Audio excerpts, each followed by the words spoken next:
क्योंकि हमारे प्रधानमंत्री मोदी जी ने गरीबी देखी है मेरे बहनों।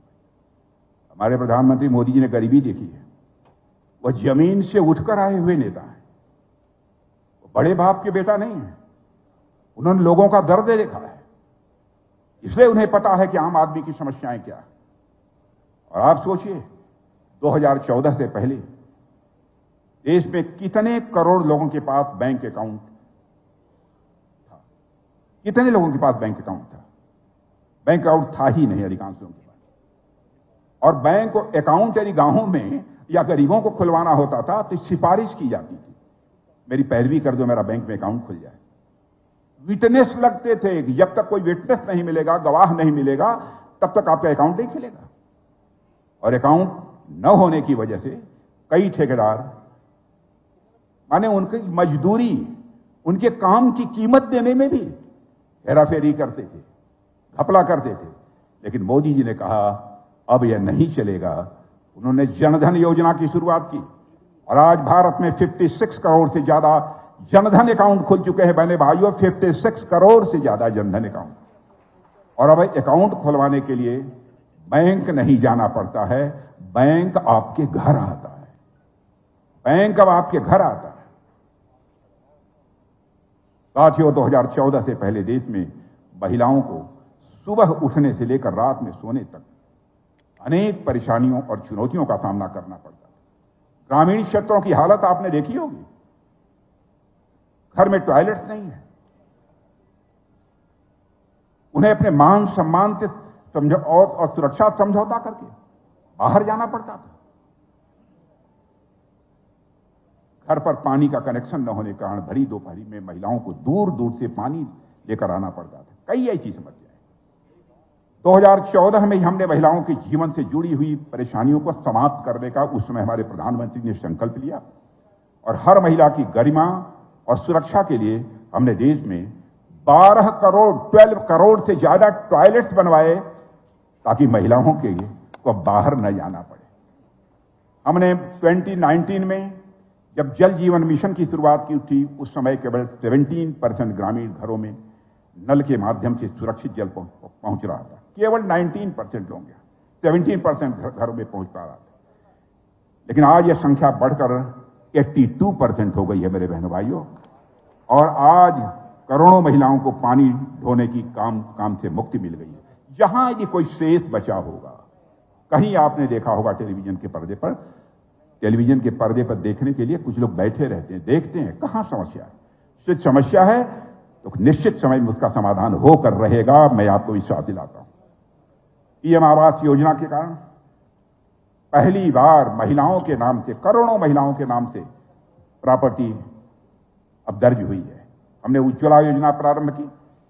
आपको मालूम है, गैस कनेक्शन हमारी माताओं बहनों को काफी हद तक स्मोक्स, धुएं से मुक्ति मिली है। हमने आयुष्मान भारत योजना प्रारंभ की, 5 लाख रुपए तक का मुफ्त इलाज। क्या पहले कोई कल्पना करता था 5 लाख रुपए तक का मुफ्त इलाज होगा? इतना ही नहीं, आम लोगों के, वंचित वर्ग के लोगों को और महिलाओं का संघर्ष को, महिलाओं के संघर्ष को कांग्रेस कभी वो संघर्ष नहीं समझ पाई, उनका कष्ट नहीं समझ पाई। और जिन्होंने कभी गांव नहीं देखा, गरीबी नहीं देखी मेरे बहन भाइयों, वह आम जनता का दर्द कभी समझ नहीं सकते। जो लोग खुद को राजा रजवाड़ा मानते हो, वो बहन भाइयों आम आदमी की जरूरत और आम आदमी की आवश्यकताओं को नहीं समझ सकते। आप सोचिए, इंदिरा जी ने 1983 में Congress, all India Congress committee के अधिवेशन में स्वयं कहा था, मैं किसी शाही परिवार से नहीं आती हूं। इंदिरा जी ने कहा था, लेकिन अपने समर्पण और परिश्रम से हमने यह दर्जा हासिल किया है। इंदिरा जी ने कहा था, क्षमा करें वो नहीं है हमारे लिए। कांग्रेस वाले पूछेंगे, मैं पूछना, कांग्रेस वाले पूछेंगे ये कहां लिखा है? यह बात राजनीतिक चिंतक पार्थ चटर्जी ने फ्रंटियर में लिखी है, यह भी मैं बताना चाहता हूं। पार्थ चटर्जी ने फ्रंटियर में लिखी है, जो कि राजनीतिक चिंतक माने जाते हैं। कांग्रेस की राजनीति इसी मानसिकता पर टिकी है। यह देश एक परिवार की जागीर है। राहुल जी की बात क्या करें, उनके बारे में आप सब लोग अच्छी तरह देख रहे हैं, समझ रहे हैं। लेकिन लगता है वो अपने को प्रधानमंत्री का नेचुरल उत्तराधिकारी मानते हैं। प्रधानमंत्री इस देश का कोई होना चाहिए तो वही होने चाहिए। एक लेखक हैं, राइटर हैं, उनका नाम आप लोगों ने सुना होगा, श्री निवास राजू। उन्होंने राहुल जी पर एक किताब लिखी है। उन्होंने लिखा है कि 2014 के चुनाव से पहले है, उसके बाद राहुल जी अपने साथ के लोगों से कहते थे कि उनका समय 2024 में आएगा। उन्होंने लिखा है, मैं नहीं कह रहा, उनका समय 2024 में आएगा। यानी राहुल जी सत्ता में आने और प्रधानमंत्री बनने की बात करते थे। और तो और राहुल जी यह बात किसी एस्ट्रोलॉजर की तरह करते थे, निश्चितता के साथ करते थे। मानो वह जनता का विश्वास जीतने के लिए संघर्ष नहीं करना, बल्कि बस केवल अपने समय का इंतजार करना है, यही मानते थे। साथियों, यही अंतर है प्रधानमंत्री मोदी और भारतीय जनता पार्टी के बाकी लोगों से जो अलग बनाता है भारतीय जनता पार्टी को, हमारे प्रधानमंत्री को जो अन्य लोगों से अलग बनाता है। कांग्रेस के लोग अपने को क्यों राजा मानते हैं, लेकिन हम अपने को जनता का सेवक मानते हैं। हमारी पार्टी ने हमेशा हमें जन सेवा ही प्रभु सेवा की शिक्षा दी। जन सेवा ही प्रभु सेवा है, यह शिक्षा दी है। और जब भी जनता ने हमें सेवा का अवसर दिया है तो यही भाव हमारे काम में दिखा है मेरे बहनों भाई। और मैं आपसे कहना चाहता हूं, कहीं पर कोई ऐसी बात दिखाई दे जो कि हमारे कैरेक्टर के सर्वथा खिलाफ है तो उसे आप पॉइंट आउट करें।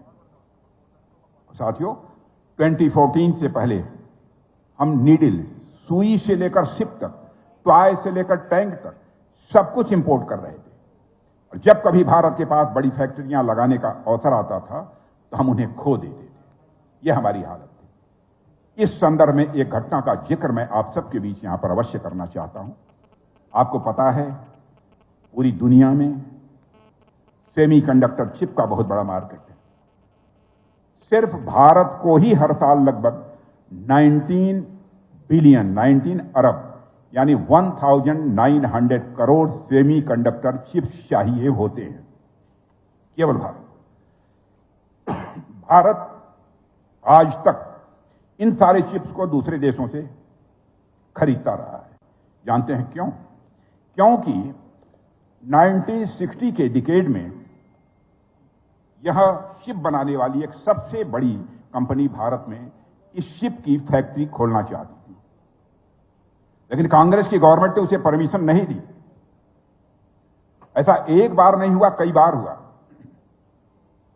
2004 से लेकर 2005 में, 2004 और 2005 ये मुझे याद है, तो उसमें वह कंपनी भारत में अपनी फैक्ट्री लगाने आई और उसे 3 साल तक कांग्रेस की सरकार ने बराबर लटकाए रखा कि हम परमिशन देंगे। तो थक हार कर वह कंपनी चीन चली गई। कैसे सेमीकंडक्टर यहां बन पाता? सोचिए, कितने करोड़ों रुपए का बिजनेस देश से बाहर चला गया, रोजगार का कितना बड़ा अवसर हमने खो दिया। और साथियों, लेकिन प्रधानमंत्री मोदी जी ने देश की, आज की और भविष्य की जरूरतों को समझा है। और इतना ही नहीं, उन्होंने सेमीकंडक्टर की इंडस्ट्री को बढ़ावा दिया है और हमने पिछले साल देश की पहली made in India semiconductor chip बना दी है।